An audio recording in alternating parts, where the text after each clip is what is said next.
Hi everyone, today I'm doing an 8-month update on my 2025 F150 Lightning. I'm going to talk about the top 3 things that I really enjoy about this vehicle and 3 things that I wish were a little bit better. All in all, there's not a lot of negatives to this vehicle that I found so far. I put over 17,000 miles on it and it's been a great daily driver for me. So let's jump right into it. So the number one thing I really enjoy about this vehicle is that it's a pickup. Plain and simple. I've owned ICE pickups before in the past. The utility's great. You can haul household items around. Ants. Anybody who enjoys an F-150 pickup is likely going to like this. This truck is my daily driver. I use it for all sorts of household things, picking up furniture, hauling stuff around. I've done a little bit of towing with this, local towing, and it's handled all of it just awesomely. Every time I give a buddy a ride in this vehicle that is not used to EVs, maybe new to EVs, and not so new to pickup trucks, they get in it, and the number one thing they say is, it's a truck, rides like a truck, looks like a truck, feels like a truck. And so, yeah, it's been great as far as that goes. So kudos to Ford. I think, my personal opinion, I think they've done the best job with EV pickups. Number two thing I really like about this vehicle is that it's an EV done right. The driving experience is just about perfect. When it comes to driving experience, EVs, Tesla sets the standard. Ford is right up there with it. There's a couple of things I'll talk about later. They're a little more nitpicky things. When it comes to actually driving this thing, one pedal driving is excellent. Everything else that you would come to expect about an EV, instant torque, instant throttle response, it's spot on. And they also nailed the charging infrastructure part of it as well.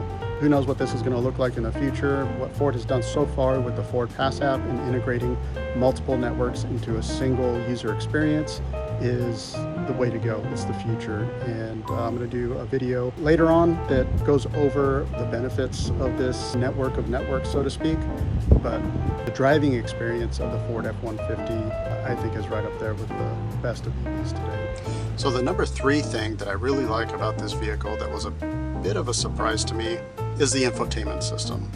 The infotainment system on the F-150 Lightning is exclusive to this model. The infotainment system in the Lightning is absolutely gorgeous from top to bottom. High resolution display, plenty of brightness. Apple CarPlay looks stunning on it. The apps or controls are organized in a Tesla-like manner with all of your different setting categories on the left and the settings displayed on the right. Vehicle apps are displayed here, and they're split between more car-centric or vehicle-centric apps. There's also an entertainment section, which I was somewhat surprised to see YouTube on here. And if you're watching this, you're probably a YouTube fan. I know I am. And here you can see full-blown YouTube built into the Ford F-150 Lightning. So totally awesome. So overall, a much more pleasant and enjoyable experience than I was expecting coming into the Ford F-150 Lightning. So this brings me to the top 3 things that I don't like about the F-150 Lightning. And number 1 has to be recalls. So I have 17,483 miles on this. And I've had 2 recalls so far. None of them were related to anything EV. The first recall was actually front suspension related. The upper control arm ball joint nuts may have been missing or not torqued to spec. Luckily mine weren't missing. As soon as I got the recall, I went under there and double checked real quick, and they were there. But took it in. The experience going to the dealership was great. They had it all handled in under an hour. They just went in, replaced the nuts, torqued them to spec, and I was good to go. So that was no biggie there. And then there was a second recall on the braking system. Not sure exactly what the nature of it was there, but it was a software flash that took care of it. Kudos to the Ford dealer. I was in and out in less than an hour. Neither one of them were a big deal, but still annoying to have a new vehicle have recalls. The number 2 thing has to do with the EV driving experience. So I went on about how great the EV driving experience was in this, and it is as far as actually driving. The thing that's I think Ford could do better here is kind of ancillary things around driving. The start-stop button. I don't know why an EV needs a start-stop button. A lot of other EVs are similar in this regard. I think Tesla has it done right. If you have your key then you push on the brake, the vehicle should be on. That's your on button right there. The start stop button just needs to go. It makes sense in an internal combustion engine vehicle. It doesn't make sense in an EV. The other thing is the parking brake. This has an electronic parking brake. Is there ever a case where you put it in drive and you don't want the parking brake to turn on? Or when you put it in park and you don't want the parking brake to turn on? I think that when you put it in drive, the parking brake should come off. And when you put it in park, the parking brake should turn on. To me, it's as simple as that. I don't know why this is a separate operation in this vehicle. Why would you want it in park and the parking brake doesn't come on? Something happens. When you put this thing in park, it doesn't just roll. There's some sort of parking-like mechanism that engages, that keeps it from rolling. You know, when you put it in park and let go of the brake without putting the parking brake on, you know, you get that little bit of a roll.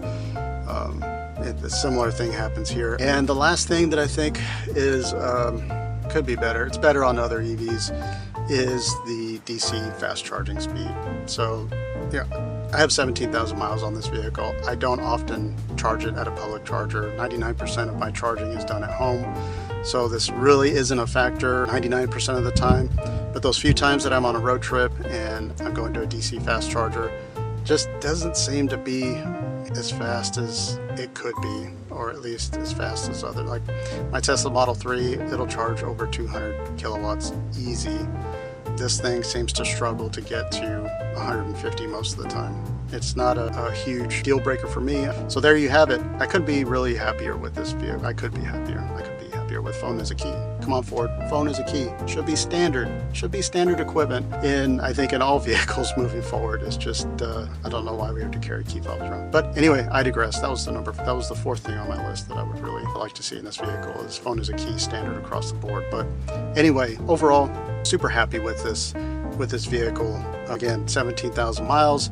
Haven't ran out of battery yet, and it's been a great experience so far.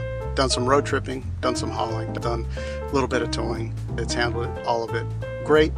I've done a little bit of everything with this vehicle, and it's handled all of it great. I think just for the standard use case of residential pickup truck, it does everything that I needed to do, and then some. Stay tuned for future videos on my long-term F-150 Lightning. Thanks for watching. Bye.